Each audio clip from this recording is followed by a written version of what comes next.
China's military pushes forward, threatening Taiwan and challenging the US. Plus, you won't believe what's censored on Chinese TV.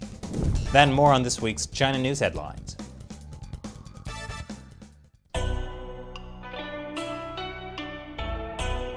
Welcome to China Uncensored. I'm Chris Chappell. The war for Taiwan is getting closer. But first, you can help us continue to uncensor China by joining what I call the China Uncensored 50-cent Army. All it takes is as little as $1 per episode on the crowdfunding website Patreon. Check out all the cool perks you'll get on patreon.com/ChinaUncensored. So, last week, I told you Chinese jets performed a pincer maneuver surrounding Taiwan on 3 sides. This week, things are getting worse. On Monday, China said an aircraft carrier group was exercising close to the island. Taiwan's defense ministry says 15 Chinese aircraft, including 12 fighters, entered its air defense identification zone. The Chinese aircraft carrier was the Liaoning. It's China's first functional aircraft carrier. This was a major escalation. The Chinese forces conducted exercises to the east and west of the island of Taiwan. China claimed it was just a routine training exercise, which is true. Training to invade Taiwan is now routine. But Taiwan's foreign minister responded to the exercises with some pretty strong words. Our defense ministry is very determined in defending ourselves. We are willing to defend ourselves, and it's without any question. And we will fight the war if we need to fight the war. And if we need to, to defend ourselves to the very last day, we will defend ourselves to the very last day. How did China respond? China sent more fighter jets into Taiwan's air defense zone on Wednesday. The U.S. military is warning there's a rising risk China will invade Taiwan. Now, whatever could lead them to that conclusion? But the U.S. and Australia are working together on contingencies around a possible Chinese invasion of Taiwan. Here's Michael Goldman, the charge d'affaires at the U.S. Embassy in Canberra, on the Australian National University's National Security Podcast. I think we're committed as allies to working together, not only in making our militaries interoperable and functioning well together, but also in strategic planning. And when you look at strategic planning, it covers the range of contingencies that you've mentioned, of which Taiwan is obviously an important component. But the Chinese Communist Party is also preparing. Here's a great idea from Hu Xijin, the editor-in-chief of my favorite state-run media, the Global Times. This was in response to a Chinese netizen on Weibo, China's version of Twitter. I will catch you, the young male netizen, and send you to bomb the bunkers on Taiwan as a member of the commando. If you dare to run away, I will shoot you from behind. Sounds like the Chinese people are all on board for an invasion of Taiwan, whether they want to be on board or not. The genocide of Uyghurs in China is turning into a real PR disaster for the Chinese Communist Party. Who knew people could be so touchy about genocide?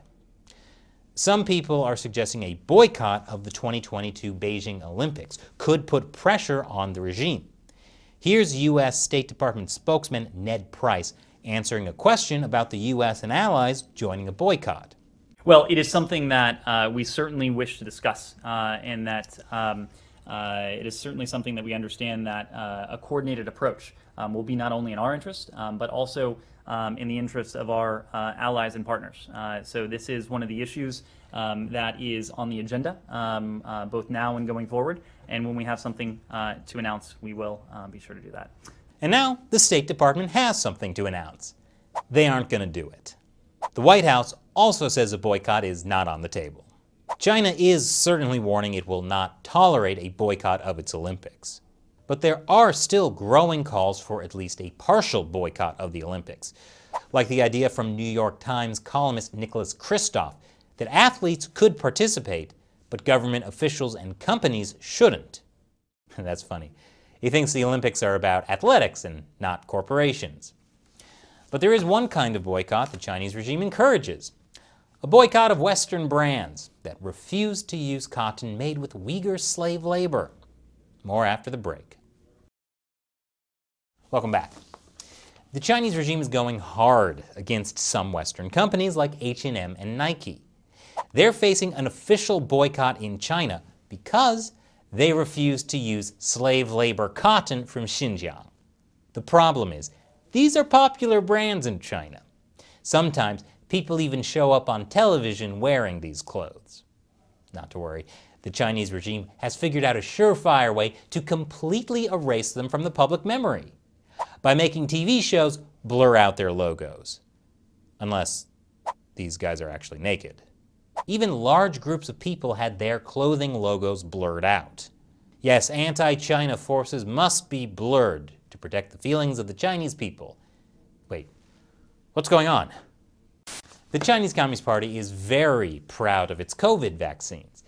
They even require foreigners to take a Chinese vaccine to get into the country. But it turns out, Chinese officials might be a little less enthusiastic about the Chinese vaccines. Leaked documents show Chinese officials trying to dodge vaccinations.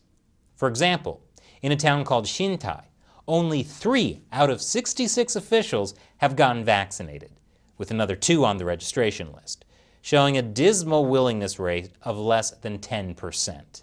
Meanwhile, Chinese health officials said they plan to vaccinate 70 to 80% of the population. In some cases, overzealous officials have gone door to door to vaccinate residents and even threatened to blacklist the uncooperative. I guess the other 20 to 30% that won't be vaccinated are the officials and their families. You know, in other countries like Canada, vaccine corruption means the rich and powerful trying to get the coronavirus vaccine before they're eligible. In China, vaccine corruption means the rich and powerful trying to avoid getting Chinese vaccines whenever possible. Yet another Chinese official has been sacked for corruption, this time for owning nearly 3,000 real estate properties. Xu Changyuan, a former high-ranking CCP official, was involved in mafia-linked assets worth more than $1.52 billion. And Xu's family sure used mafia tactics. The Xu family employed violence in collecting debts. An investigation showed they cut some debtors' Achilles tendons, forced some into cutting off one of their fingers as a punishment, or subjected others to illegal detention. Now, this may surprise you, but according to local reports, Xu was also very active in the genocide against Falun Gong practitioners. Falun Gong is a spiritual group the communist regime has been persecuting for 20 years, killing them and selling their organs in state-run hospitals. I mean, you're not a good communist regime if you can't make a little profit, right?